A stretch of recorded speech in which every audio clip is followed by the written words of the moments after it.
एक महत्त्वाची अपडेट समोर येते। शरद पवार पक्ष कार्यालयाकडे सध्या रवाना झालेले आहेत। आपण पाहतो रोहित पवारांची आज ईडी चौकशी होणार आहे। त्या पार्श्वभूमीवर शरद पवार हे आज राष्ट्रवादीच्या पक्ष कार्यालयामध्ये बसून असणार आहेत। यासोबतच सुप्रिया सुळे या रोहित पवारांसोबत ईडीच्या ऑफिसमध्ये जाणार असल्याचे सुद्धा कळतंय।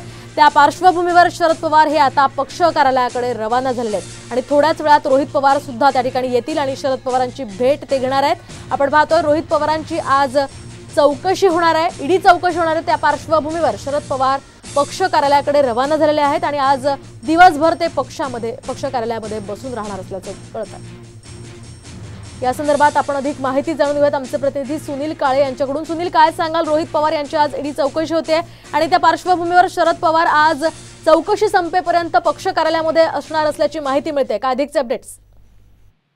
निश्चितच, कारण की शरद पवार आता सिल्वर ओक यांच्या निवासस्थानावरून रवाना झालेले आहेत आणि बेला डिस्ट्रिक्टला ज्या ठिकाणी राष्ट्रवादीचं पक्ष कार्यालय आहे त्याच्या बाजूलाच ईडीचं ऑफिस आहे, त्यामुळे तिथे कुठेतरी राष्ट्रवादीकडून शक्ती प्रदर्शन केलं जाणार आहे आणि अशा परिस्थितीमध्ये राष्ट्रवादीचे कार्यकर्ते सुद्धा तिथे गोळा झालेले आहेत।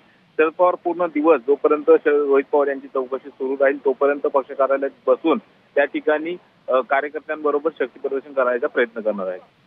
अगदी नक्कीच धन्यवाद सुनील दिलेल्या या सविस्तर माहितीसाठी। तर आपण पाहतोय पक्ष कार्यालयामध्ये ठाण मांडून आज शरद पवार बसणार आहे। यासोबतच रोहित पवार सुद्धा काहीच वेळात त्या ठिकाणी पोहोचतील आणि शरद पवारांशी ते चर्चा करणार आहेत। आज रोहित पवार यांची ईडी चौकशी होणार आहे। त्या पार्श्वभूमीवर शरद पवार आणि सुप्रिया सुळे या सुद्धा मैदानात उतरलेल्या आहेत। सुप्रिया सुळे या स्वतः रोहित पवार यांच्यासोबत ईडीच्या कार्यालयामध्ये जाणार असल्याची माहिती मिळते।